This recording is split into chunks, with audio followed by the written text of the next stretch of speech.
ఇంకోటి ఇప్పుడు కొత్తగా వింటున్నాం కదా డాక్టర్ గారు, హెయిర్ ఎక్స్టెన్షన్స్ అని మన ఉన్న హెయిర్కే ఎక్స్టెన్షన్స్ పెట్టేస్తున్నారు. అలాంటివి ఎంతవరకు సేఫ్ అంటారు? అవి యాక్చువల్లీ అది హెయిర్ ట్రాన్స్ప్లాంట్ కానీ డాక్టర్స్ పరిధిలోకి రావు. హెయిర్ ఎక్స్టెన్షన్స్ అన్నవి ఆర్టిఫిషియల్ థింగ్స్. వాల్యూమ్ ఇంక్రీజ్ చేయడానికి కానీ లెంత్ ఇంక్రీజ్ చేయడానికి పెట్టుకుంటున్నారు. దానివల్ల ఎంత లాస్ వస్తుంది అన్నది టెంపరీగా ఒక ఈవెంట్కో ఫంక్షన్కో మేబీ వాడచ్చేమో. బట్ స్కాల్ప్ మీద ట్రీట్మెంట్స్, దాన్ని ఏమైనా ఫిక్సింగ్ అట్లాంటివన్నీ చేస్తే నేటివ్ హెయిర్ డ్యామేజ్ అయ్యే అవకాశం ఉంటుంది. బట్ మోస్ట్ ఆఫ్ దెమ్ చిన్న చిన్న ఈవెంట్స్కి ఫ్యాన్సీగా వాడేవి they can use, depending on the type. అది మన మెడికల్ థింగ్ లాగా రాదు, it's more like a hair studio టైప్లో వస్తుంది.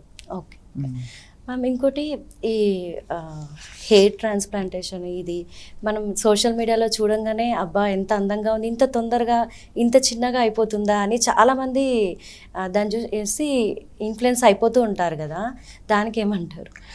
సో నార్మల్గా వీళ్ళు చూపించే రిజల్ట్స్ ఆర్ వెరీ ఫ్యాసినేటింగ్, చూసిన వెంటనే అట్రాక్ట్ అవుతాం. కరెక్ట్.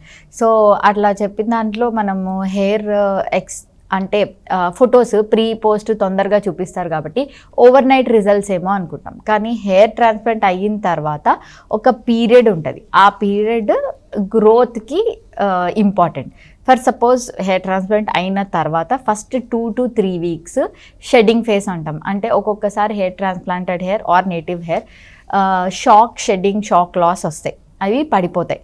దాని తర్వాత 2 to 3 weeks తర్వాత 3 to 6 months అంటే 1 to 3 monthsలో గ్రోత్ చూస్తాం. 3 to 6 monthsలో విజిబుల్ రిజల్ట్స్ కనిపిస్తాయి. సో డీసెంట్ రిజల్ట్స్ చూడడానికి కూడా 6 to 9 months పడుతుంది. బట్ పర్మనెంట్ ఫుల్ గ్రోత్కి 12 to 18 months కూడా పడుతుంది.